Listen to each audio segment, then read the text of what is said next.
أعوذ بالله من الشيطان الرجيم. بسم الله الرحمن الرحيم. السلام عليكم ورحمة الله وبركاته. Boleh kalau saya jemput tuan-tuan lebih dekat dengan saya, kita duduk rapat-rapat, insya-Allah. Ini nikmat bila kita berada dalam taman syurga Allah Subhanahu wa taala, insya-Allah. Tidak ada satu kerugian melainkan sebuah keberuntungan bila kita duduk rapat-rapat, seperti mana duduknya para sahabat Nabi bertemu lutut antara lutut di antara mereka. InsyaAllah, moga-moga ilmu yang kita dapat dia manfaat. Maksud manfaat tu, dapat ilmu, boleh beramal, ikhlas, maka diterima oleh Allah Subhanahu wa taala. Baik. Innal hamdalillah nahmaduhu wa nasta'inuhu wa nastaghfiruh wa na'udzu billahi min shururi anfusina wa min sayyiati a'malina. Man yahdihillahu fala mudilla lahu wa man yudlil fala hadiya lahu. Asyhadu an la ilaha illallah wahdahu la syarika lahu wa asyhadu anna Muhammadan 'abduhu wa rasuluh. Allahumma salli ala Muhammad wa ala ali Muhammad, amma ba'du. Pertama sekali, jutaan terima kasih kepada pengurusi masjid atas kesudian menerima singgahan saya. Kedua, terima kasih kepada Datuk yang sudi memberi laluan pada malam ini. Dan terima kasih juga kepada tuan-tuan dan puan-puan untuk kalau ikut di dalam jadual saya, malam ini saya program bersama dengan MAIM, Majlis Agama Islam Melaka, bersama dengan Ketua Menteri dan TYT di restoran Chan Malichan yang kat tepi sungai itu. Tetapi last minute MAIM terpaksa pindah tarikh itu kerana TYT tak dapat hadir. Begitulah. Jadi memandangkan hotel dah booking, kemudian besok subuh pun dah ada program di Masjid Ubudiyah Air Keruh, kemudian malam ada di Masjid Dur Pengkala Batu. Jadi saya tanyalah dengan sahabat saya ni, kod-kod ada mana yang boleh singgah, dan alhamdulillah rupanya masjid ni saya pernah datang dah hari tu buat di Padang. Buat di Padang tu. Jadi ini pertemuan kedua. Alhamdulillah, wajah-wajah lama masih ada, tak mati lagi. Ya. Sungguh inilah nikmat yang Allah bagi pada kita yang kadang-kadang kita tak nak mikir. Begitu. Baik. Pada malam ini insya-Allah, pada setiap bulan Rejab kita akan menyambut Isra wal Mi'raj, yang pada hakikatnya kalau kita buka di dalam kitab Ar-Rahiqul Makhtum, Syekh Safiur Rahman Al-Mubarakfuri menukilkan ada 6 pendapat yang mengatakan tarikh sekian. Ada yang mengatakan tarikh pada 27 Rejab, ada yang mengatakan begitu begini dan sebagainya. Dan tidak ada satu pendapat pun yang mengatakan akulah yang paling betul. Tak ada. Kerana tak ada hadis yang sahih yang benar-benar menceritakan tarikh tersebut. Cuma kita bukan nak tengok tarikh itu. Tarikh itu tak penting. Tarikh hari jadi kita tak penting. Tapi kita mengisi hidup kita dengan kemanfaatan itu lebih penting daripada mengingati tarikh tersebut. Tak apa, biarlah itu begitu. Maka sebab itu malam ini insya-Allah kita nak mengambil pengajaran. Minggu lepas saya rasa komen bab ni dalam di Masjid An-Najwan, Ceng, cerita tentang Isra wal Mi'raj. Tapi saya cerita tentang daripada A sampai Z, satu naik lagi pertama, naik lagi kedua dan ketiga. Malam ni saya tak nak cerita yang tu, kerana itu dah biasa lah. Dah biasa kita dengar daripada umur 15 tahun akhir balik, dah sekarang dah 85 tahun dah. Cuma tak berapa ambil pengajaran saja. Jadi malam ni kita nak ambil pengajaran. Moga-moga peristiwa Isra itu bukan sekadar sambutan, Mi'raj bukan sekadar sambutan, tapi Isra dan Mi'raj itu adalah satu pendidikan buat kita. Bila datangnya tengok peristiwa itu, kita makin berubah menjadi semakin dekat kepada Allah melalui penceritaan yang disampaikan oleh baginda Nabi sallallahu alaihi wasallam. Dalam Al-Quran tidak ada ayat yang paling kena betul dengan surah Al-Isra melainkan dalam surah Al-Isra surah 17 ayat 1. Bila Allah menyatakan a'udzu billahi minasyaitonir rajim, bismillahirrahmanirrahim, subhanalladzi asra bi 'abdihi laila minal masjidil haram ilal masjidil aqsa alladzi barakna hawlahu linuriyahu min ayatina innahu was-sami'ul basir. Itu clear dalam Al-Quran. Allah menyatakan surah Al-Isra surah 17 ayat 1, subhanalladzi, maha suci Allah. Allah ni maha suci, tak ada kekurangan padanya. Jangan salah cakap, jangan salah harap dan jangan salah pandang. Kerana Allah maha segala-galanya. Suci dia tu tak ada langsung, cacat celanya tak ada, sebab disebut subhanalladzi. Maha suci Allah asra bi'abdihi, memperjalankan hambanya, yakni Muhammad sallallahu alaihi wasallam. Bukan Nabi Muhammad berjalan sendiri. Kalau Nabi berjalan sendiri, tak mungkin dapat Isra daripada Masjidil Haram di Mekah pergi ke Masjidil Aqsa di Palestin, kemudian Mi'raj daripada Palestin naik melepasi langit yang ketujuh Sidratul Muntaha, bermula perjalanan selepas Isyak dan turun balik sebelum subuh. Kalau Nabi berjalan sendiri, maka dia akan jadi dalam peristiwa hijrah dari Mekah ke Madinah. Ambil masa 4-15 hari, tapak kaki koyak, dikejar pembunuh rupahan. Sayyidina Abu Bakar Siddiq disengat kalau jengking di dalam gua dan sebagainya. Letih ni Masya Allah. Tapi bila mana Allah kata Allah yang memperjalankan hambanya, selesai. Jadi kita takkan tanya macam mana Nabi boleh berjalan macam tu, ya, tak payah tanya. Sebab Allah yang memperjalankan. Tuan-tuan, kita ni kalau ikut pada kesebahagiaan daripada kita, kesihatan kita tu udah macam tak layak nak hidup. Kencing manis cek 28, darah tinggi 210, gaut mengesut.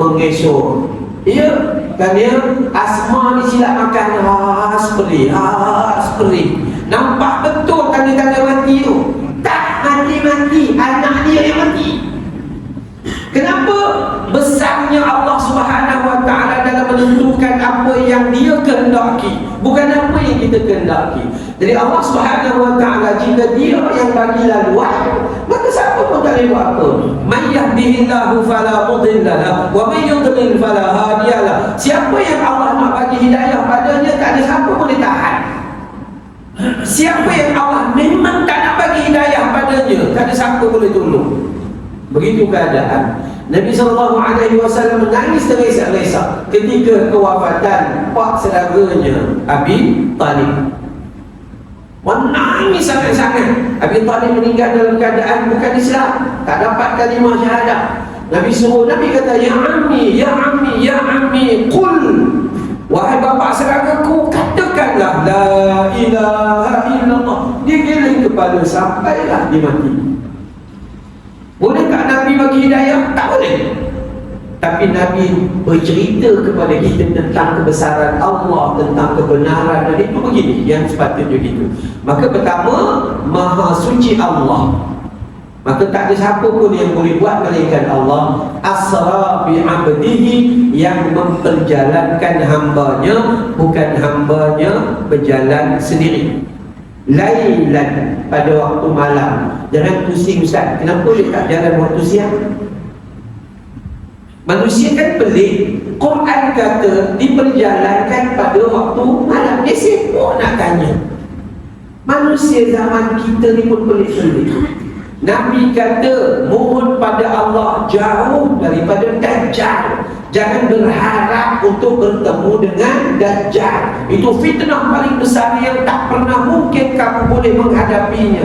Kita hari ini pergi buat siasatan, cari kat mana tempatnya tersembunyi Dajjal. Tak ada kita panggil apa? Tak ada tujuan hidupnya. Kata Nabi, Allahumma inni a'udzubika min 'adzabi jahannam wa min 'adzabil qabr wa min fitnatil mahya wal mamat wa min syarri fitnatil masiihid dajjal. Ya Allah, lindungi aku daripada azab jahannam, lindungi daripada azab kubur, lindungi daripada kelalaian dunia, lindungi daripada kejahatan waktu kita mati, dan lindungi aku daripada kejahatan Dajjal. Ini tak orang kita sekarang pergi cari Dajjal kata-kata. Udah tak ada kerja. Dia baca hadis tak? Dia baca, oh hadis kata mungkin pulau yang duduknya Dajjal yang diikat dan dijaga oleh Al-Jassasah itu hadis sahih. Oh terletak di antara Iran dan Iraq. Maka dia bicara. Itu bukan kerja kita. Sebenarnya kerja kita kena melihat apa yang Allah Subhanahu Wa Taala bagi ini daripada Mekah pergi ke Palestin. Hadis kata bersusah payahlah kamu untuk menziarahi 3 masjid, 3 tempat yang suci, berbanding yang lain tak payah susah payah. Awak ada masjid Padang Temu Ar-Rawdah, nama dia pun taman juga lah. Tak payah susah hati pergi masjid Ujung Pasir. Contohlah contoh. Nabi tak suruh, tapi 3 tempat Nabi suruh. Bersusah payahlah kalian untuk menziarahi Masjidil Nabawi di Madinah, Masjidil Haram di Mekah, dan Masjidil Aqsa di Palestin. Kalau ada tanah tu 2-3 keping, kalau terpaksa jual 1 keping tidak memiskinkan, maka juallah, pergilah. Kalau ada rumah 4-5 buah, maka kalau jual rumah itu tidak memiskinkan, juallah sebiji rumah, pergilah. Yang itu susah payah. Maka sebab itu Allah memilih Masjidil Haram dan Masjidil Aqsa, kerana kedua-duanya adalah kiblat utama kita. 18 bulan Nabi berhijrah daripada Mekah ke Madinah. Nabi solat menghadap ke Masjidil Aqsa di Palestin. Itu jelas dalam hadis yang sahih. Tapi rindunya Nabi SAW terhadap Mekah menyebabkan Allah memerintahkan jika Nabi solat dapat wahyu bergerak memandang ke arah Mekah di Kaabah. Itu cerita-cerita. Ini belum start, ini baru mukadimah. Cerita yang awal dulu nak bagi tahu awak. Dan dalam ayat ini kata allazi barakna haula. Perjalanan itu kami berkati perjalanan. Bila Allah beri keberkatan dalam hidup kita ni, Allahu Akbar, tenang, selesai, tak ada masalah. Itu Allah berkati perjalanan ni. Siapa pun tak boleh ganggu. Turun saja buruk. Jangan tanya buruk rupa macam mana. Itu kadang-kadang kita pun tak ada kerja. Ustaz, buruk tu bukan pinggang ke bawah binatang, pinggang ke atas orang. Kan kita dulu, kalau umur-umur kita je lah, dulu dalam surat khabar kan ada kita belajar bintang. Dia ada surat khabar bintang, Capricorn, Aries, baca ini, oh tanda tak elok, ini tanda tak elok, ini tanda tak elok. Elok sangat lagi dia baca macam tu. Ya, ada gambaran itu, nak ada cerita kata bahawa separuhnya orang, separuh itu semua tak ada hadis yang sahih. Maka tak perlu cerita buruk itu macam mana. Nabi kata buruk itu adalah hantaran Allah Subhanahu Wa Taala, dan buruk itu lebih besar daripada barat dan lebih kecil daripada keldai. Sudah lebih kurang macam tu je. Cukup kan ya? Macam mana dia bergerak, pejam mata, buka mata, selesai. Sudah cukup kan ya? Maka itu Nabi bergerak bersama dengan Jibril alaihissalam, bersama dengan Buraq daripada Mekah pergi ke Palestin. Pergi ke Palestin itu namanya Isra. Mi'raj daripada Palestin selepas Nabi mengimamkan solat kepada semua para Nabi yang 25 itu di alam yang kita tidak tahu, maka naik sampai ke langit yang ketujuh, naik keluar daripada langit ketujuh sampai ke Sidratul Muntaha. Itu perjalanan berpandukan kepada hadis yang sahih dan ayat Al-Quran. Allah kata dalam Al-Quran, alladzi barakna haulah, kami memperjalankan dia dalam keadaan dengan penuh keberkatan, tak ada gangguan. Sebab tu kita tuan kalau tengok ayat barakna haulah, kita harap ya Allah tolonglah berkati hidup. Kalau Allah berkatkan hidup kita ni, bukan tak ada masalah, ada masalah, tapi kita tak pernah mengadu orang. Tenang, kita sebenarnya bukan ada duit pun, tapi jumpa kawan di kedai, dia makan roti canai, kita makan roti canai sekeping, dia roti telur dengan roti sardin, dia tu. Kita tertarik gelas kecil, dia tertarik gelas besar.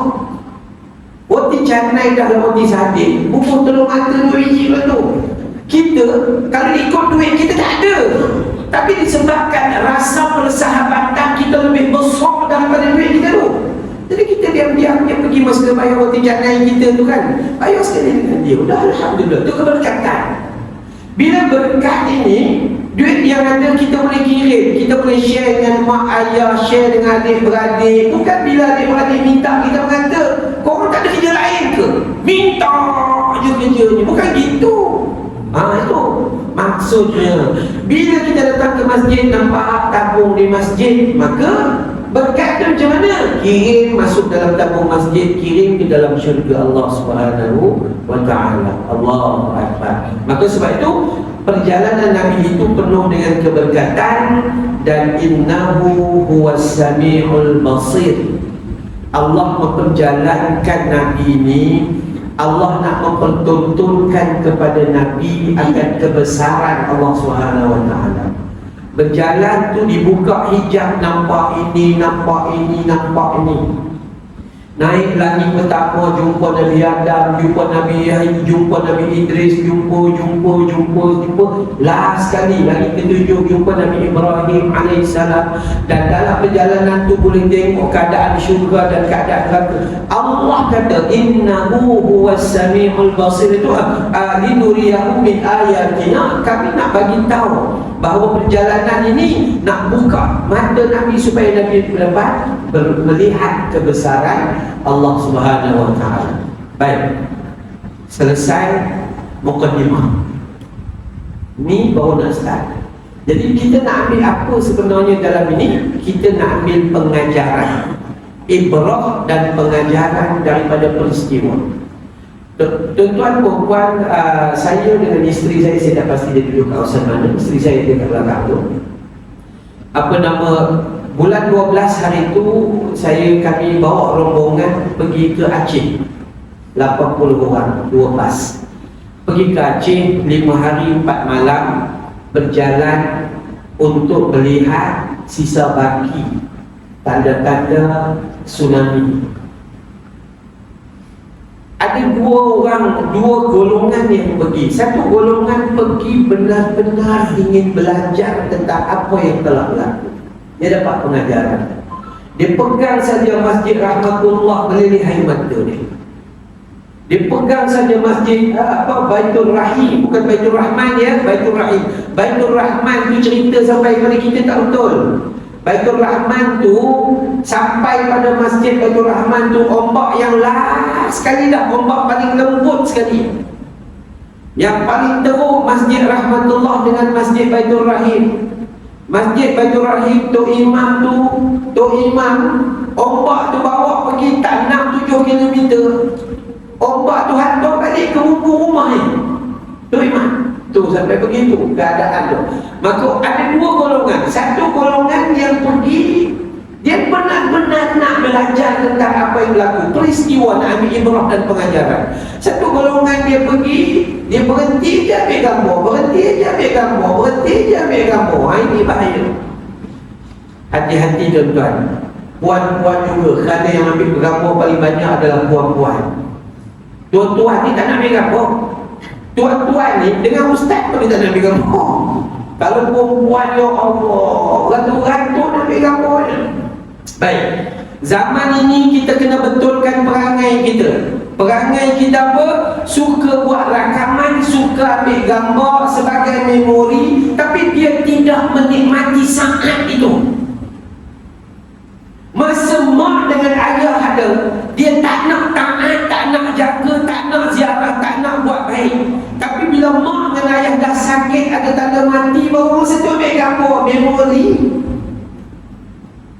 Saya anak tak ramai, ada 5 orang dengan arwah isteri saya dulu. Ini isteri baru selepas kematian isteri pertama. Dan saya pesan dengan anak-anak saya, kalau nak balik ziarah saya, balik ketika saya hidup. Waktu mati balik pun tak boleh lah. Kalau nak bagi hadiah dekat saya, bagi ketika hidup. Bagilah BMW ke, Mercedes ke, contoh. Jangan bagi ketika kita dah mati. Itu kaedah hari ini, semua nak buat memori, tapi mereka tidak menikmati saat-saat itu. Hari ini kita ada kawan yang baik-baik di sini, nikmati betul-betul dengan dia, kawan betul-betul dengan dia. Besok dia dah mati dah, tahu kita, ya Allah, tak ada dia ke masjid. Kalau tidak, dia lah orang pertama datang buka pagar. Baru jadi memori. Masa tu semua baru keluar kat WhatsApp. Ni aku sempat ambil gambar memori. Nak buat apa lagi dah? Maka jom kita belajar untuk mengambil pengajaran. Jadi peristiwa-peristiwa yang kami tengok di cerita pasal Aceh ni, kalau kita betul belajar, maka kita akan belajar besar kebesaran Allah Subhanahu Wa Taala. Tapi kalau setakat kita ambil gambar sekadar memori saja, dia tidak akan berubah apa-apa dalam kehidupan kita. Okey, baik. Yang pertama, pengajaran dalam peristiwa Isra wal Mi'raj. Kena faham mana Isra? Isra perjalanan Nabi daripada Masjidil Haram di Mekah menuju ke Masjidil Aqsa di Madinah, itu namanya Isra. Mi'raj adalah berlaku di Masjidil Aqsa di Palestin, naik ke Sidratul Muntaha. Perjalanan dicerita satu-satu berdasarkan kepada langit pertama sampai langit ke-7 dan keluar daripada langit ke-7. Itu jelas, itu clear, itu Isra dan Mi'raj. Baik. Pertama sekali, ulama mengatakan pengajaran yang paling besar hari ini adalah mempertahankan bumi Palestin. Pengajaran yang paling besar. Ada orang ada duit, dia berjalan rata-rata pergi Palestin pun berjalan juga, tapi dia tak buat apa-apa. Poin pertama sekali, kalau betul-betul kita faham tentang Isra wal Mi'raj, maka hari ini apa terjadi pada Palestin? Ulama kata pertahankan bumi Palestin. Ini hak umat Islam. Ini hak umat Islam. Palestin konfliknya bermula pada 7 hari bulan 10, 7 Oktober. Hari ini lebih 25,000 mati sampai hari ini. Agak-agak daripada 7 Oktober sampai hari ini 26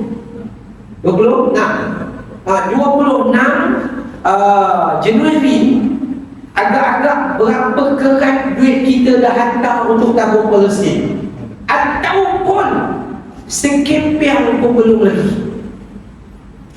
Dalam keadaan 25,000 orang rakyat Palestin yang agamanya sama dengan kita,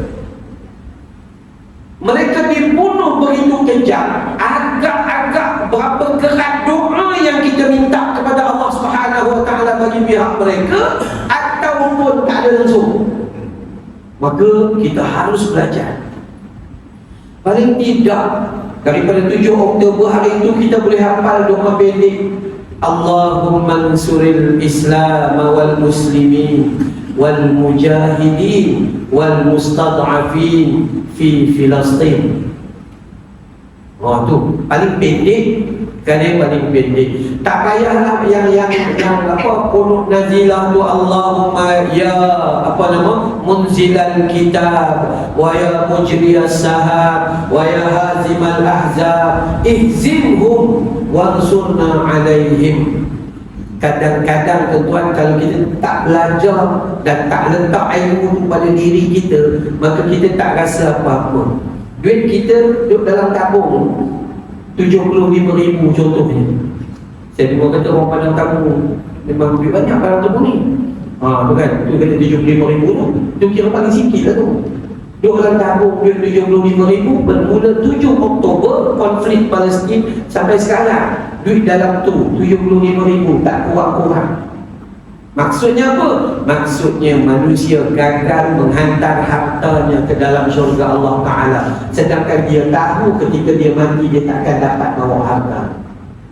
Jadi manusia yang paling cerdik untuk memulakan kekuatan hidupnya adalah dia mengirim dahulu hartanya. Ketika dia hidup ke syurga Allah, jumpa orang miskin, kirim dengan orang miskin.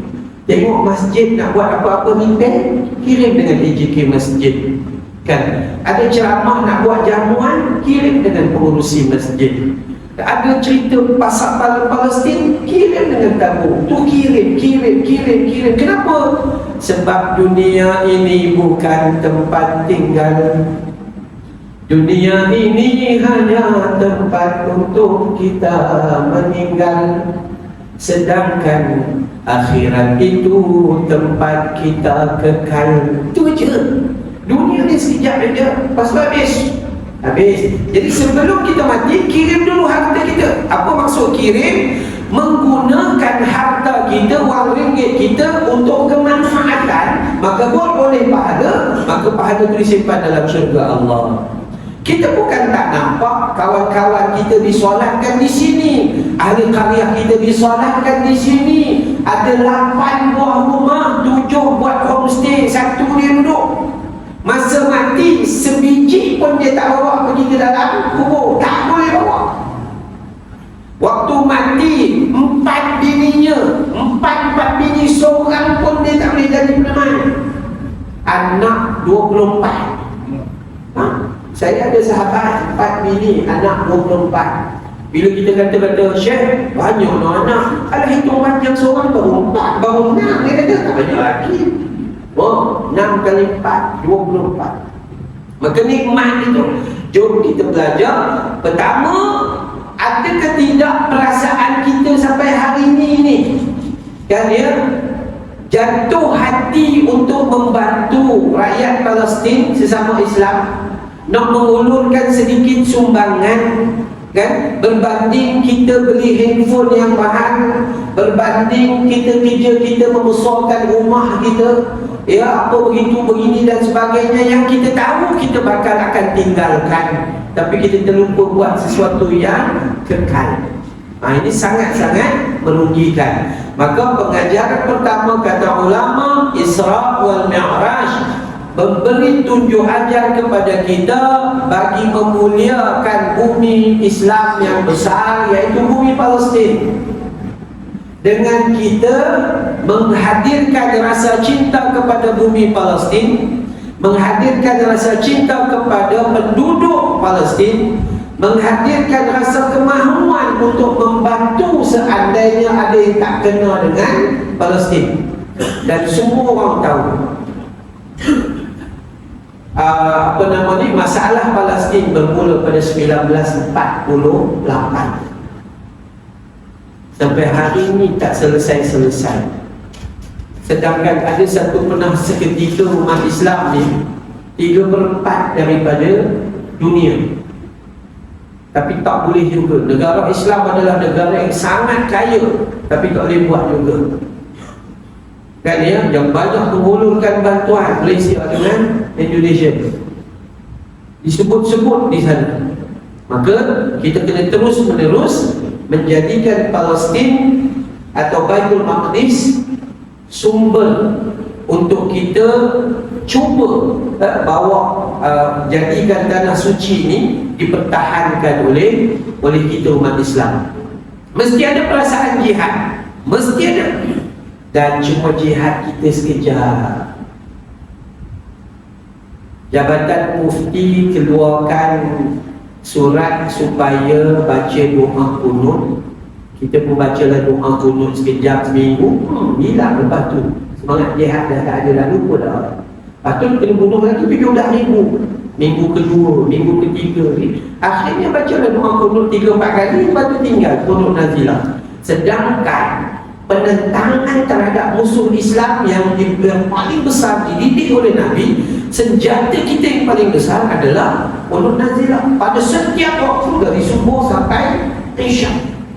Tapi kata-kata, semalam saya di Selangor, tapi sebelum tu saya di Jerantut, Masjid Tengku Mahkota Abdullah di Jerantut. Kemudian sebelum rata-rata saya pergi, dan rata-rata dah tak ada dah masjid dan surau baca doa qunut nazilah, tak ada lagi dah. Jadi kenapa? Sebab tak kena dengan kita. Kenapa ya masa PKP hari itu kita boleh baca qunut nazilah 2 tahun? 2 tahun lebih kita baca. Kenapa? Sebab penyakit itu kena dengan kita. Bila kena dengan orang lain kita tak rasa. Janganlah sampai kita pula kena esok, masa tu lah. Kan ya? Maka sebab itu apa yang kita perlu buat adalah membangunkan rasa cinta terhadap bumi Palestin dan berusaha untuk membebaskan bumi Palestin dengan apa sahaja kemampuan yang kita ada. Paling tidak hantar dan doa. Paling tidak. Baik. Yang kedua, apa pengajaran yang kita dapat di dalam peristiwa Isra wal Mi'raj? Kata ulama, mengakui kebesaran Allah dan kehebatan kerajaannya. Bila duduk tu fikir balik, Allahu Rabbi, begini, begitu. Allah Subhanahu Wa Ta'ala angkat Nabi begini dan sebagainya, kebesaran Allah Subhanahu Wa Ta'ala. Kita rasa ke tidak? Ataupun kita macam tak ada rasa apa-apa? Maka perjalanan Nabi itu sendiri pun ada satu perjalanan yang cukup besar. Orang bukan Islam, bila dia baca Al-Quran surah Al-Isra, mereka nampak clear. Tuan buka dalam TikTok, orang bukan Islam ni buka, ya Allah, tuan. Akhirnya masuk Islam dia dengan kehebatan isi kandungan Quran. Kita baca Quran sampai dia tua, tak faham isi kandungan Quran. Sebab kita baca dalam Al-Lughatul Arabiyyah, sedangkan kita faham Al-Lughatul Malayuiyah, Wal-Lughatul Jawariyah, Wal-Lughatul Banjariyah. Jadi apa dapat? Tak dapat. Memang tak dapat. Baca, kemudian sadaqallahul azim, dapatlah bunga telur 2-3 tangkai, tak ada harus Quran. Ya, orang lelaki dapatlah kain pelikat gajah duduk serang ni. Dan dia alhamdulillah orang nasib baik gajah duduk kalau bagi cicak. Bukan dia, orang perempuan dapatlah telekung Siti Khadijah, mahal juga. Tapi isi kandungannya kita tak dapat. Sebab itu bila kita belajar Quran, tuan, saya mengajar Quran dewasa. Saya selalu beritahu dengan kita orang dewasa ni, jangan hanya baca Quran dalam bahasa Arab, tapi yang paling utama mengambil ilmu dengan terjemahan di dalam itu. Kita nak ambil pesanan Allah Subhanahu Wa Ta'ala. Kan? Itu pesanan yang paling besar. Maka sepatutnya ketika Allah memperlihatkan baginda Nabi SAW punya perjalanan itu, peristiwa ini dapat mendidik kita ni agar merasai besarnya kekuasaan Allah Subhanahu Wa Ta'ala. Tuan-tuan, jangan cerita lain. Ketika kita bernafas, cuba fikir, tengok, Allah nasib baik ke ada paru-paru yang kita boleh nafas. Kalau tak ada paru-paru, semua pakai tong gas di belakang jalan, rata-rata. Iya. Sesama ni, sesama bukan tutup dua-dua. Cukup sesama sebelah ni pun dia tak selesa dah. Gigi tak ada, komplain duduk tak boleh makan, itu tak boleh makan. Sebab tu saya selalu fikirkan, kita yang berumur, saya dah umur 54 tahun tuan-tuan, dah tua lah. Ya, tahun lepas 53, dah masuk 54. Dah kita fikir-fikir balik kan, Allahu Rabbi, Allah kadang-kadang dia bagi kita, perasan tak, semakin berumur semakin susah tidur. Kan, semakin berumur semakin susah tidur. Padahal dia dah tak ada dah tidur je lah. Dia tak boleh tidur. Pusing kiri, pusing kanan, pusing kiri. Tengok isteri macam hantu Pak Lima. Lagi boleh nak tidur. Contoh kan. Tak boleh tidur. Last kali apa kita buat? Orang kita tak faham. Bila tak boleh tidur, pergi jumpa doktor, ambil ubat tidur. Itu yang tak kena. Hakikatnya ketika muda Allah bagi kita tidur, ketika tua ni Allah nak suruh kita tahajud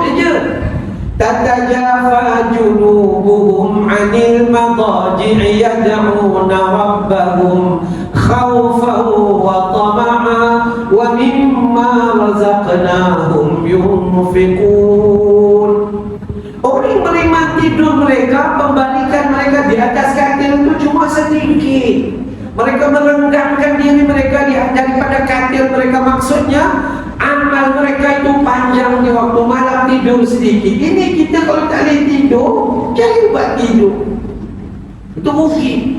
Ketika Allah menjadikan mata kita rabun, kenapa ya? Sebab Allah kata mudah-mudahlah memandang duniamu, buka mata hatimu merenung akhiratmu. Sudah ada persiapan ataupun belum? Itu kenapa Allah Subhanahu wa ta'ala pekakkan sedikit pendengaran telinga dulu. Kita cakap sikit, dia duduk jauh, dia tahu pun mengata dia. Sekarang panggil, hoi, tak dengar-dengar. Kenapa? Sebab Allah kata mudah-mudah dengar duniamu, buka telinga hatimu agar kamu dapat mendengar seruan dan perintah dari Allah. Allah ketika kita dua dijadikan tangan kita ini, bila pegang sesuatu terjatuh, pegang sesuatu terjatuh, pegang. Kenapa? Sebab belajar untuk melepaskan duniamu, genggamlah akhiratmu. Nah, gitu aja belajar. Tapi sayang kita belum paham, ataupun kadang-kadang tidak mau paham, ya kan ya? Maka akui, itu perkara yang kedua tu, akui kebesaran Allah Subhanahu wa ta'ala. Mengakui ini bermaksud jangan sesekali lawan larangannya, dan jangan sesekali engkar dengan perintahnya. Udah selesai.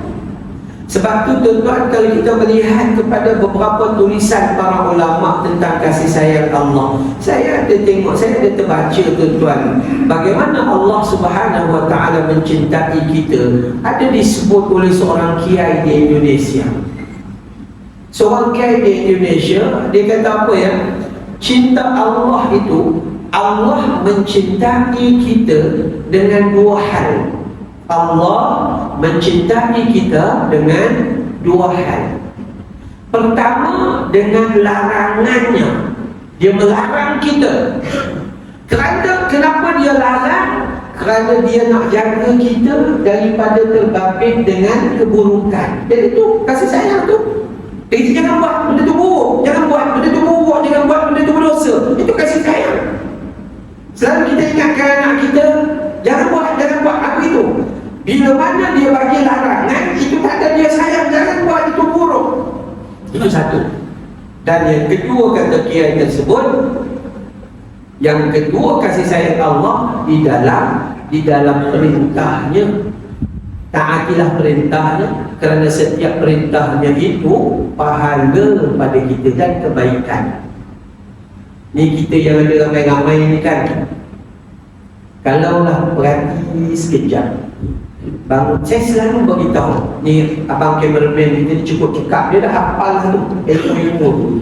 Ya, berkata-kata dia ambil gambar tu. Okey, perkara pertama yang kita harus sedar adalah ni kedamaian yang Allah bagi pada kita, banyak dia nikmat. Jadi manusia tak ada satu pun yang rugi, melainkan semua untung.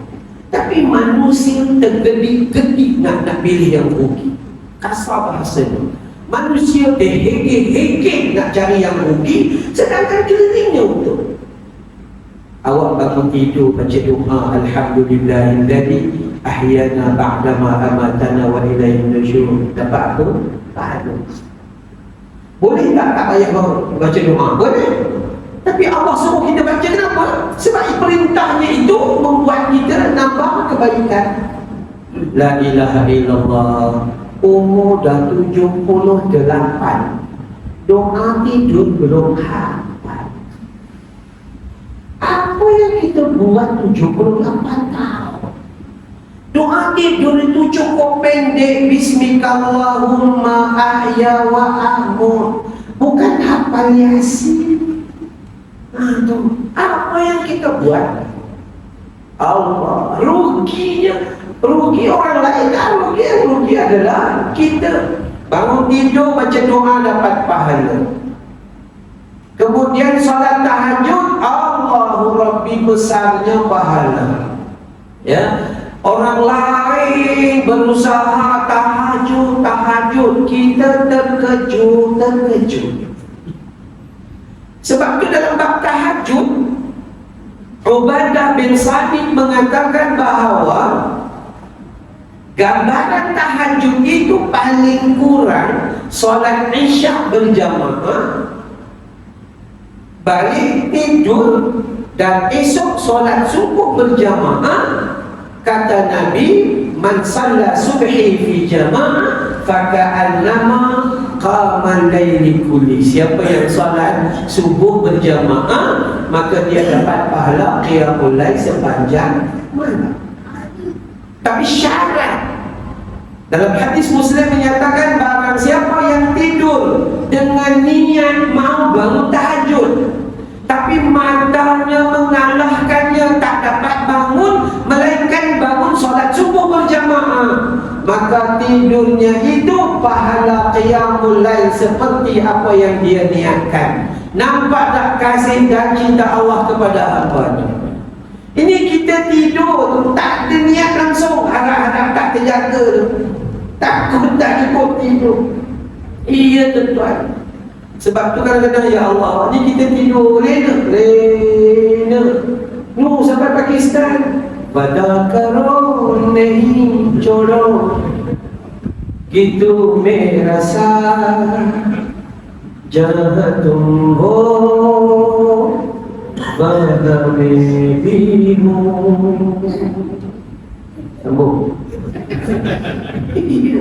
Sungguh ya Allah, kadang tu tidur, niat aja, Ustaz, saya tidur, memang niat Ustaz nak bangun tahajud. Udah 18 tahun niat, belum start Ustaz. Tak apa, janji ada kemahuan, di situ ada jalan, insya-Allah Allah akan bagi.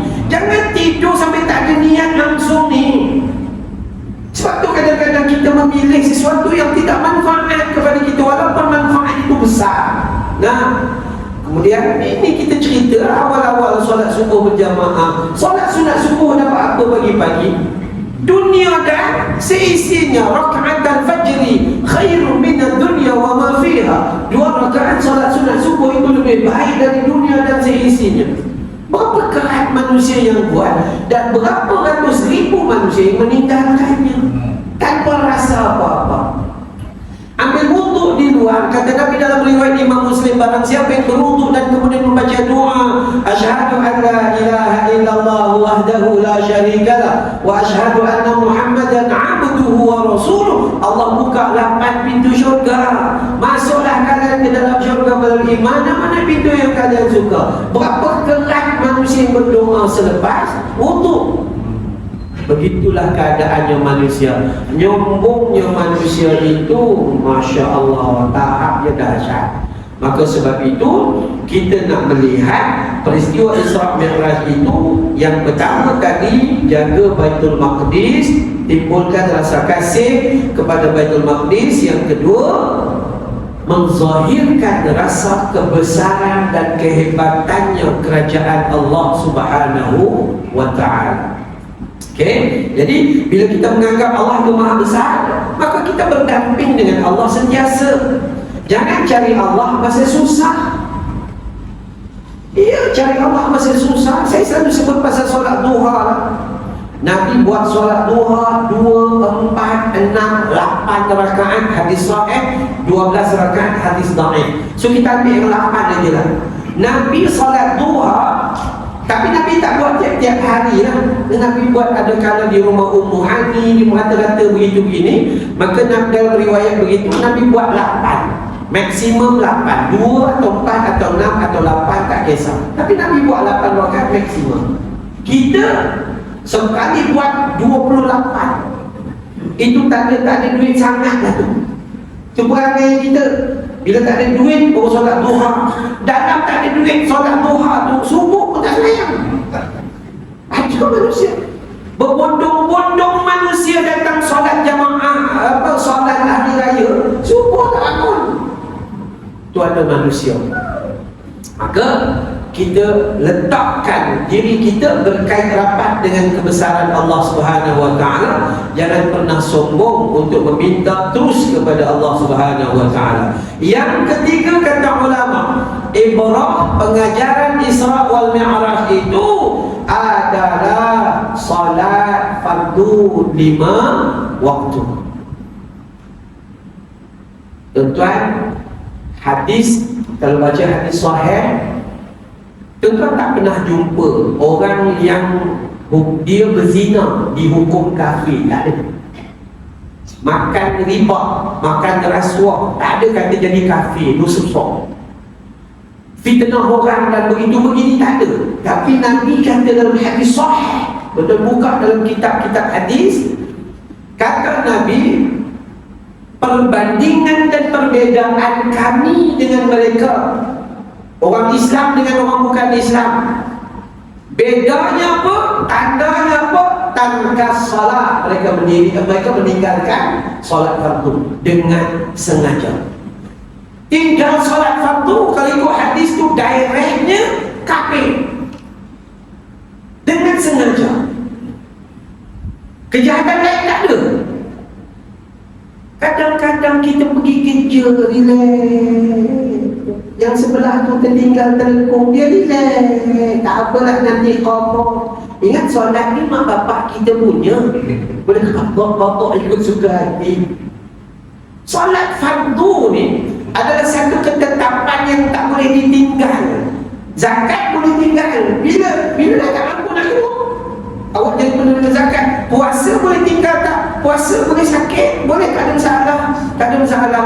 Haji boleh tinggal tak? Boleh kalau dah tak kemampuan. Tapi solat tak boleh. Sihat kena buat, sakit pun kena buat, tapi mengikut kadar kemampuan. Sebab tu Nabi kata, solatlah kamu dalam keadaan berdiri, jika tidak mampu duduk, jika tidak mampu mengiring. Udah selesai. Dan udah kalau kita tambah, kalau tak mampu mengiring, terlentang. Udah tak ada terlentang, pakai gerak tangan. Kalau tak boleh, gerak hati. Kalau tak boleh, itu mati. Udah selesai. Udah mati, tak perlu solat. Sebab tu Nabi kata dalam hadis sahih, dalam kitab Al-Fiqh Sunnah, dalam bab Al-Janaiz, Nabi kata mati adalah satu istirahat yang sangat panjang. Nak rehat bila? Tunggu mati. Sekarang jangan rehat untuk buat ibadah. Terus. Bila mati itu tanda rehat. Rehat panjang. Rehat betul Ustaz? Iya. Bila udah mati, solat jemaah tak payah datang. Udah mati. Bila udah mati, bila api, bila air, tak payah bayar. Bila dah mati, motosikal waik suku. Dulu masa hidup macam 3 suku bayar kita. Kan tak payah bayar dah. Tak perlu buat apa dah. Jadi sebelum mati, tugas kita menyibukkan diri untuk beramal ibadah dengan jaga kepentingan solat fardu. Apa yang perlu kita buat tentang solat fardu? Pertama, jangan sesekali meninggalkannya kerana hadis kata kafir. Walaupun perkalimah kafir itu diterjemahkan dengan kafir zahir atau kafir batin atau kafir zahir dan batin, tapi itulah hakikat. Ada orang tanya saya begitu, Ustaz, umur saya 75 tahun. Saya tinggal solat dari umur 15 sampai umur 74 tahun.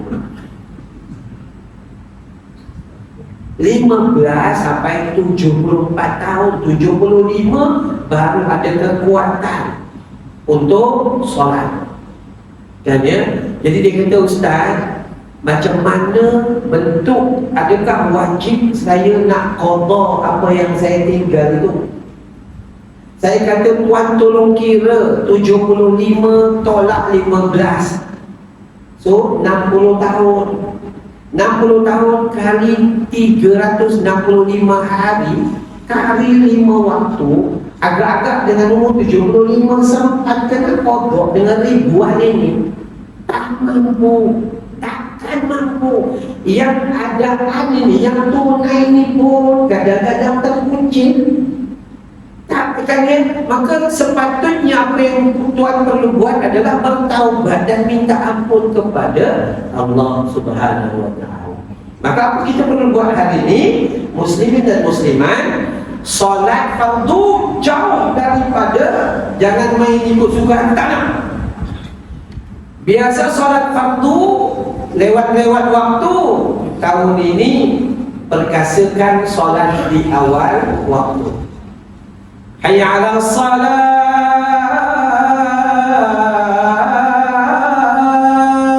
calon nanti, calon nanti. Iya, solat jangan tangguh-tangguh lagi, terus dan terus. Ya, takut-takut tuan-tuan. Saya selalu sebut ayat Quran surah Al-A'raf surah ke-7 ayat 179.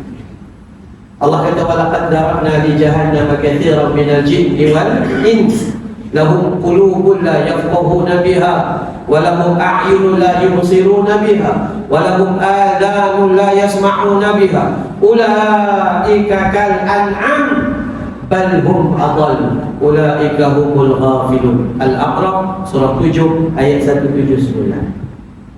Allah kata kami telah jadikan neraka jahanam penghuni yang paling ramai di dalamnya dua kumpulan, jin dan manusia. Jin kita tak payah kisah ambil mangkuk isi air nang butinang putih kuih, cari jin merata-rata, tak payah. Sebab jin bukan anak bini kita, jin bukan sepupu sepapat kita. Jadi tak payah cari jin, susah cari jin buat apa. Tapi kita perlu cek diri kita, kerana manusia juga adalah makhluk paling besar masuk dalam neraka jahanam. Sifat dia kenapa?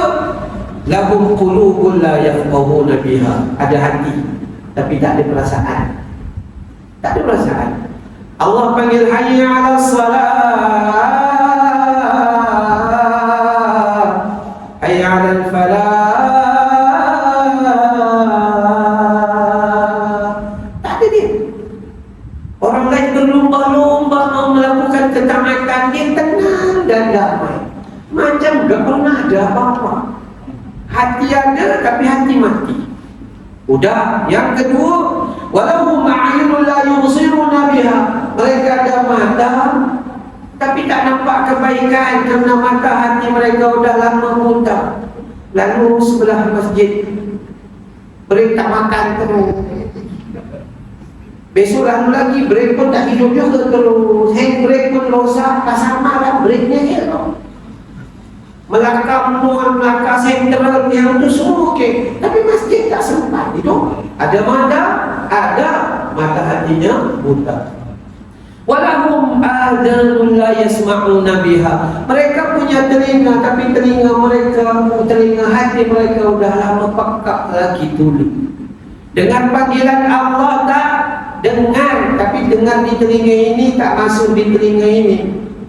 Tapi dengar lagu okey. Gitu. Maka mereka itu yang rosak hati, rosak pandangan mata hati, rosak telinga hati. Ulaika kal an'am, kata Allah, mereka itu seperti binatang ternakan. Bukan Ustaz Amran kata, Allah kata. Mereka punya hati, enggak ada perasaan. Mereka punya mata, tak nampak kebesaran Allah. Mereka punya telinga pekak daripada mendengar seruan Allah. Ulaika kal an'am, mereka itu macam binatang ternakan, macam lembu, kerbau dan unta. Lebih buruk Allah kata balhum adall, mereka itu lebih teruk daripada binatang ternakan. Binatang ternakan ada otak, tak ada akal. Kita ada otak, ada akal, ada iman, ada segala macam boleh mempertimbangkan panggilan Allah. Tapi kadang-kadang kita gagal. Saya sebut kita, bukan tuan-tuan saya itu termasuk.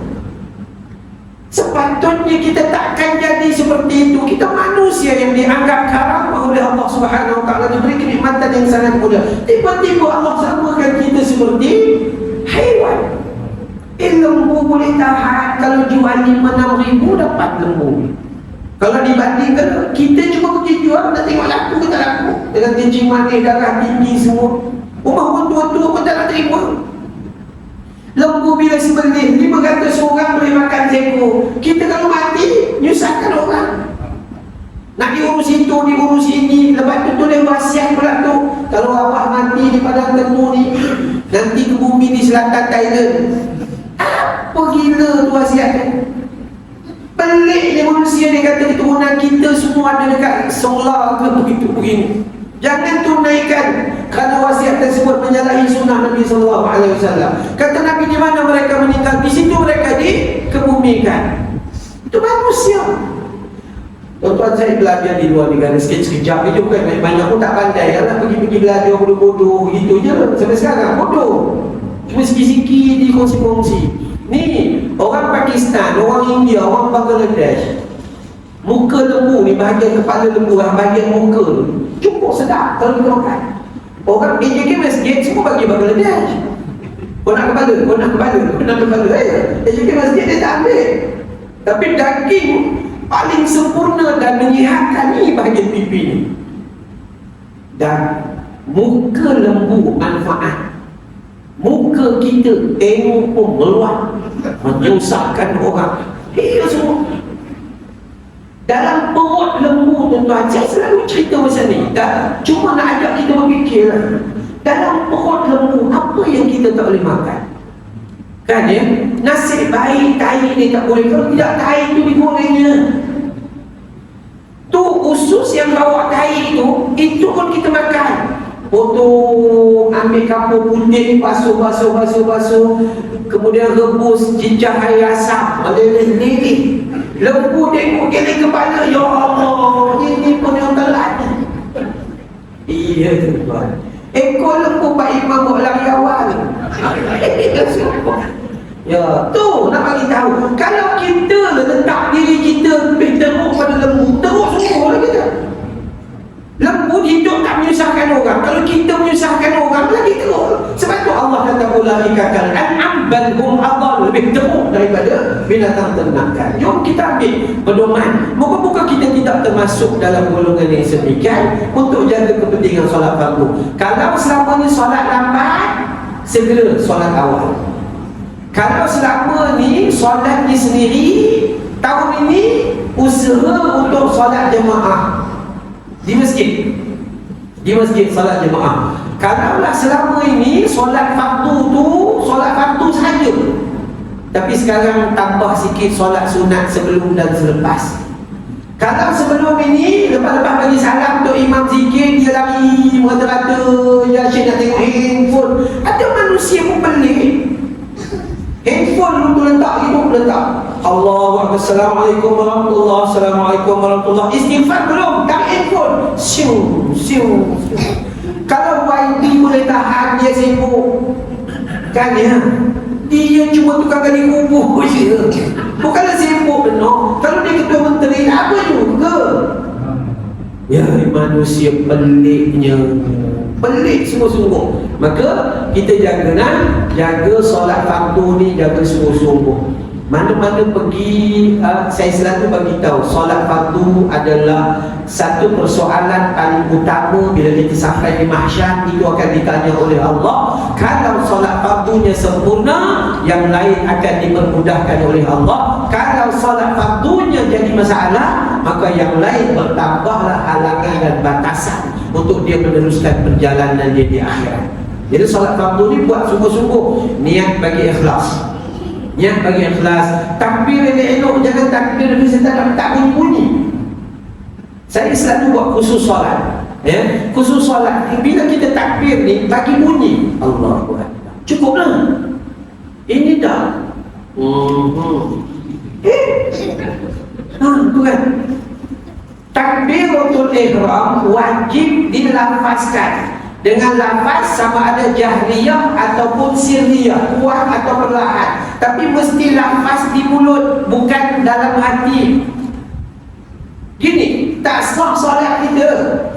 Dia mesti dilafazkan Allahu Akbar. Mudah? Imam kuat, makmum perlahan, perempuan perlahan. Sampai bila-bila perlahan? Awak perempuan dengan kuat sangat, Allah terkejut tu imam. Tu kan ya? Iya sungguh. Allahu Akbar. Sudah. Doa iftitah baca bagi tu. Doa iftitah jangan ditinggalkan. Jangan nyombong sangat. Ustaz, sunat. Kalau lah begitu rupa bentuk, sampai mati menyunat saja kita. Mana nak tambah kebaikan? Kan ya, doa iftitah ada 12 jenis. Jangan baca satu, biar awak belajar pun satu. Yang kita baca tu kombinasi dua hadis. Allahu akbar kabira walhamdulillahi katsira wa subhanallahi bukratan wa asila. Cukup. Riwayat Imam Muslim sahih. Cukup. Allahu akbar wajjahtu. Ambil wajah tu aja. Wajjahtu wajhiya lilladzi fatara samawati pun boleh. Tapi kita baca dulu. Sebab tu kita rasa panjang. Kita kan rajin. Tak nak baca itu Allahumma ba'id baini wa bainal khataaya ya kama ba'idta bainal masyriqi wal maghrib. Tak nak baca itu, baca subhanakallahumma wa bihamdika wa tabaraka ismuka wa ta'ala jadduka wa la ilaha ghairuk. 12 jenis. Tapi kita sebab terasa panjang, kita kata ambil nombor 13 je lah. Pilihan 12, dia ambil nombor 13. Kenapa nombor 13? Sunat, tak payah baca. Menyunat aja lah. Baca Fatihah bagi elok-elok. Kemudian baca surah pendek-pendek tak apa, sebab muka kita memang tak berapa menghafal pun. Nampak sikit-sikit lupa, nampak sikit-sikit lupa. Tak apa, baca je. Kan? Engkau sujud apa yang i'tidal buat bagi elok-elok. Kadang-kadang sampai ketua i'tidal bacanya salah. Sami Allahu liman hamidah, salah. Awak baca sami dan kemudian awak sambung dengan huruf alif Allah, tak boleh. Awak kena baca ain, sami Allahu liman hamidah. Sin mim ain, Allah mendengar hamba yang memujinya. Awak tak boleh baca sami Allah, sin mim ain, buang ganti alif, tak boleh. Sami Allah, bukan sami Allahu liman hamidah. Ain, itu. Dia banyak kesilapan-kesilapan kalau kita tak jaga sungguh-sungguh, ya. Maka itu kepentingan solat fardu. Maka kita tambah baik. Moga-moga Allah Subhanahu wa taala memberi kita kekuatan untuk buat paling tidak 3 perkara ni lah, ya. Secara maksudnya tak lama. Ini pun dah 1 jam. Dan kita bagi tahu Baitul Maqdis letak dalam jiwa kita, sanubari kita. Kita berjuang untuk pertahankan Baitul Maqdis. Kedua, letak diri kita, hubungan kita dengan Allah dan sentiasa membesarkan Allah SWT. Ketiga, Allah bagi solat fardu. Mula-mula Allah bagi berapa puluh waktu? 50. Nabi daripada tingkat tu apa, daripada Sidratul Muntaha turun pergi langit ke-7, jumpa Nabi Ibrahim. Nabi Ibrahim tak cerita apa-apa, turun pergi Nabi Musa di tingkat 6. Maka Nabi Musa kata naik balik, minta naik turun, naik turun, naik turun.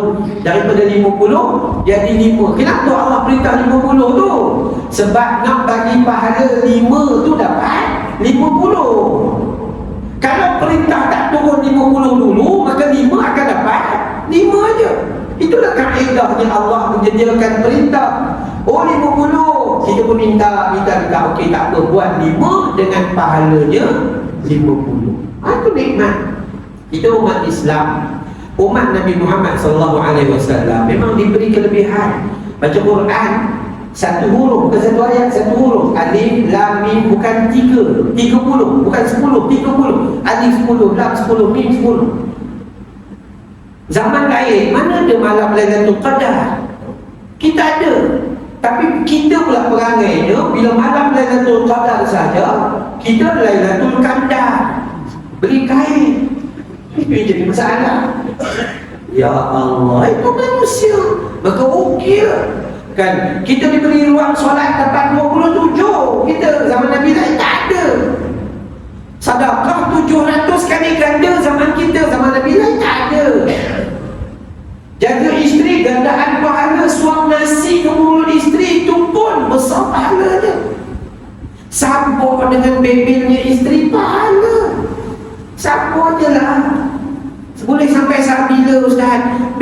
Kau kahwin dia itu, tak ada orang paksa kau sendiri yang pilih. Kau hadap dia sendiri. Tak ada siapa paksa pun. Udah, tenang aja. Maka semua kehidupan kita itu adalah kebaikan berpanjangan kalau kita benar-benar mengikuti cara yang dibawa oleh baginda Nabi sallallahu alaihi wasallam. Dan yang terakhir sekali, yang keempat, apa dia? Rupa-rupanya Isra wal Mi'raj ini adalah cara Allah memberi kegembiraan dan kebahagiaan kepada Nabi sallallahu alaihi wasallam. Sebab Sebelum itu Nabi sudah berhadapan dengan kewafatan dua orang hebat, yakni Khadijah binti Khuwailid dan juga Abi Thalib. Jadi bila dia kehilangan tempat sandarnya, kehilangan isteri yang selalu duk peluk dia, selalu duk suap makan pada dia dan begini-begini, maka dia rasa lemah, sedih tu ketara sangat. Lalu bagaimana? Allah bagi kegembiraan, Allah gantikan kegembiraan itu dengan jemput dia jumpa dengan Allah. Tuan-tuan, saya pun kalau malam ni lah program tu jadi, boleh jumpa dengan TYT, boleh seronok kita. Boleh jumpa dengan Ketua Menteri, boleh seronok kita. Dapat jumpa YB pun jadi lah. Gitu, seronoknya kita. Siap tempah baju batik, seronok tu. Tambah-tambah kalau Allah yang jemput kita. Ni, kita datang masjid ni, siapa jemput? Allah yang jemput. Maka sepatutnya kita seronok menerima pelawaan Allah Subhanahu wa ta'ala. JK Masjid, saya pesan, jangan sedih, jangan kecewa bila buat majlis. Ustaz, kami buat majlis orang tak ada, Ustaz. Tak apa, jin Islam ada. Buat aja. Buat aja. Iya. Allah bukan nak tengok kejayaan kita, tapi Allah nak tengok usaha yang kita buat. Cukup udah, pahala tak pernah berkurangan. Kan ya, pahala tak pernah berkurangan. Jadi kita buat dan kemudian kita berdoa kepada Allah Subhanahu wa ta'ala. Wallahu a'lam. Pukul 9:08 minit. 2-3 soalan. Kalau ada silakan, saya tunggu. Kalau ada soalan silakan. Apa-apa yang soalan dulu, insya-Allah. Silakan.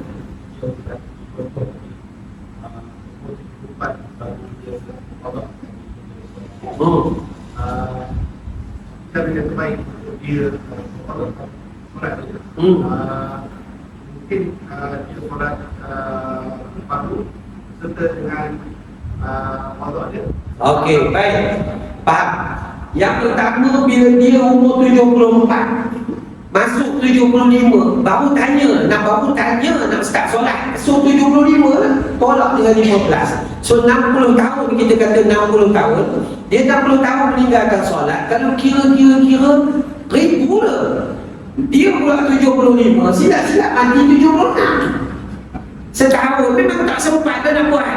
Maka kaedah yang paling baik adalah bertaubat kepada Allah. Ya Allah, ya Tuhanku, aku ni jahil ya Allah, aku mohon atas sifat-Mu Ghafurur Rahim, Maha Pengampun lagi Maha Penyayang. Tolong ya Allah, ampunilah aku. Sifat Allah itu Innallaha Ghafurur Rahim, Dia Pengampun Penyayang. Pasti Allah memberi keampunan, pasti. Dan dia cuma perlu berubah. Dia minta ampun, kemudian dia berubah. Bila dia berubah, apa dia perlu buat? Dia buat adaan dengan paling sempurna. Dia tambah yang sunat untuk tambah kesempurnaan. Mana sempat dia qadha, dia qadha, tapi mulut jangan pernah berhenti istighfar dan minta ampun. Orang kafir tiba-tiba dapat hidayah masuk Islam. Kata Nabi, waladat ummuhu, seperti mereka dilahirkan semula oleh ibu mereka. Itu orang kafir. Kita ni orang Islam, dah tentulah kebaikan kita lebih daripada tu. Kita paling tidaklah tak solat pun dia jaga mak bapak dia. Dia baca kalimah syahadah, asyhadu an la ilaha illallah wa asyhadu anna Muhammadar Rasulullah. Dia solat Jumaat. Kalaupun dia solat tu, dia memang tunggu 3 kali lepas tu boleh pergi. Contohnya begitu, tapi ada kalimah dia. Maka saya sangat yakin dan saya mengambil pendapat yang mengatakan dia perlu bertaubat dan mengubah diri dia dulu mengikut apa yang Allah nak. Kemudian buat solat fardu dengan betul, jangan pulang perangai lama, tambah solat sunat dan qadha mana yang sempat sahaja. Janganlah akibat daripada qadha tu menjadikan dia haru biru. Allah, mana nak buat ni, mana nak buat ni, mana nak buat, akhirnya gila. Gila. Ya, itu tak boleh, ini tak boleh, mana nak sempat gini. Dah awak umur 75, mana nak sempat? Kan? Tapi dah Allah Maha Pengampun. Minta je lah ampun pada Allah Subhanahu Wa Taala. Wallahu a'lam. Baik. Sila. Tapi ada setengah pendapat mengatakan kalau kita sembahyang qada, sembahyang qada itu sudah sunat. Sunat itu tak diterima. Okey, baik. Pendapat itu betul daripada mazhab Imam Syafi'i. Tapi qada yang mana? Qada yang awak tertinggal dan tertidur. Bukan yang sengaja awak tinggal di dalam umur 25 ketika menonton filem Hindustan di panggung Coliseum KL. Bukan. Yang disuruh itu menyegerakan qada apa yang tertinggal. Maksud tertinggal itu terlupa. Sibuk ditiduri buat-buat. Ya Allah, azan maghrib, asar terlepas. Itu qada segera. Kalau tidak, Allah tak terima yang sunat. Tertidur letih, Tuhan perempuan, ya Allah tolong suami begitu, begini, macam-macam, tolonglah nak cari pendapatan. Lena masak kari pak kingkong, masak itu, masak ini, terlena, duk tunggu subuh ni, terlena, jaga-jaga pukul 8 pagi, maka obok dulu yang tu. Kalau dia buat zuhur tanpa buat yang tu, maka yang sunat tak diterima. Faham kan? Jadi yang tu. Tapi kalau dia sebab tu persoalan dia adalah yang kita tinggal tu saja tinggal ke, atau terlupa, atau tertidur. Itu. Ustaz tak ada ustaz, saya memang saja tinggal. Bila tinggal? Zaman Jepun attack Malaya. Itu adalah bertaubat lebih utama. Allah. Sila. Okey, gini, ada dua pandangan. Ulama kata gini. Ulama kata pertama, bandingan pemahaman yang tadi tu, yang saja dia tinggal tak termasuk. Yang tertinggal, yang terlupa, yang tertidur, yang tu wajib qada. Kalau tidak, sunat tak diterima. Tapi kalau yang saja tinggal ni, ini khilaf ulama. Ulama kata nak qada boleh, nak taubat boleh. Dia jadi itu pendapat. Jadi ada pendapat kata paling besar adalah bertaubat. Kalau qada tapi tak rasa bersalah, dia qada aja tapi tak rasa bersalah. Taubat pun tidak, minta ampun pun tidak, istighfar tidak, solat taubat pun tidak, apa pun tidak. Bagi dia qada aja. Orang tanya, kau buat apa solat banyak-banyaknya? Kau qada. Dulu kau tinggal banyak ke? 20 tahun tinggal. Dia tak rasa bersalah langsung. Itu tak bagus. Maka sebab tu saya kata, tambah-tambah kalau yang berumur macam tadi tu, maka bertaubat, mengubah diri menjadi baik semula. Jangan buat perangai lama adalah lebih utama. Wallahu a'lam. Kalau dia nak qada, dia qada mana yang dia mampu lah. Jangan sampai tekanan perasaan lah. Awak ni dah lah kerja tu, kerja security guard contohnya, udah pencet kan ya, lah bini nak makan, bini 3, dah tahu pencet pun nikah lagi. Ya, contoh gitu. Lepas tu awak cerita pasal nak itu, nak ini, nak qada gitu, akhirnya tak pergi kerja disebabkan ulun nak qada tu. Habis bini nak makan apa? Contoh begitu. Tapi kalau larat buat dan tidak mengganggu apa-apa, tak ada masalah. Tapi yang paling penting bertaubat kepada Allah Ta'ala. Baik, soalan terakhir. Silakan. Semayang sunat Isya, kegiatan boleh buat 4 rakaat. Baik, solat sunat ba'diyah Isya, untuk faham, dia kena faham betul. Yang pertama, solat sunat ba'diyah Isya yang namanya mu'akkadah, mu'akkad. Yang dituntut namanya mu'akkad itu adalah 2 rakaat selepas Isya. Orang yang buat 2 rakaat selepas Isya, Allah kata dalam hadis Nabi SAW, Allah Subhanahu wa taala akan banallahu lahu baitan fil jannah. Allah bina sebuah rumah dalam syurga Allah Taala. Itu hadis yang sahih. Lepas Isya, ba'diyahnya yang sangat dituntut 2 rakaat. Yang 4 rakaat tu, yang 4 kita dengar dalam TikTok dan sebagainya, 4 rakaat itu dinamakan ghairu muakkad, yang tidak diperkuatkan sangat berbanding yang 2 tadi. So yang 4 ini pula ada bandingan pendapat. Ada mengatakan ba'diyah Isya yang 4 ini adalah kita perlu buat yang 2 dulu. buat dulu, lepas tu tambah yang 4. Dengan cara macam mana? Yang 4 ini sebahagian ulama kata boleh tambah lepas 2 insya Allah pun boleh. Dan satu lagi boleh dijadikan solat tahajud. Nama dia solatul lail. Jadi boleh itu. Maka sebab tu saya kalau tanya saya, pertahankan yang 2 dulu. Yang 4 ni sebagai tambahan. Itu ada hadis yang sahih. Tetapi hadis yang mengatakan tentang barang siapa yang melakukan 4 rakaat solat ba'diyah isyak itu, maka dia beroleh pahala sama seperti solat di malam Lailatul Qadar. Hadisnya tidak sahih, malah hadisnya dhaif. Solat tu ada 4 rakaat, ada syariat, tetapi fadilahnya itu dhaif. Jadi kalau tanya saya, buat dulu yang 2, tambah yang 4. Jangan percaya dengan hadis tadi, tapi buat kerana nak menambah kebaikan. Itu boleh. Dengan 4 rakaat, 2 salam tanpa tahiyat awal. Itu boleh, tak ada masalah. Ya, wallahu a'lam. Baik, bismillahirrahmanirrahim. Alhamdulillah Rabbil Alamin. Wassalatu wassalamu ala sayyidil mursalin wa ala alihi wa sahbihi ajma'in. Ya Allah, ya Rahman, ya Tuhan kami, ampuni dosa kami ya Allah, dosa ayah dan ibu kami ya Allah, dosa pasangan hidup kami ya Allah, dosa anak-anak dan seluruh ahli keluarga kami ya Allah.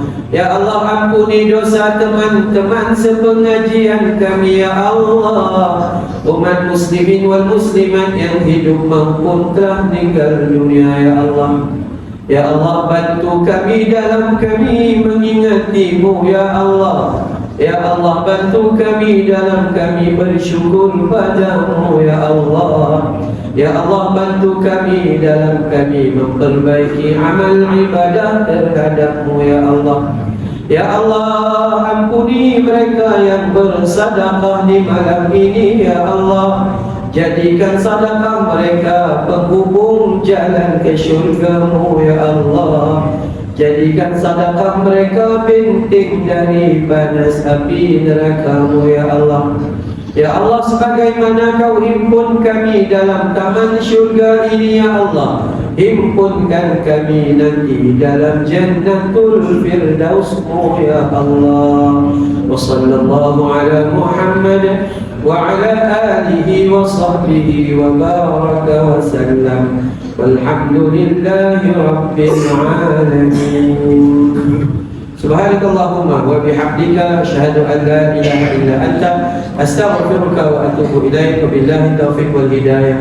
Wassalamualaikum warahmatullahi wabarakatuh.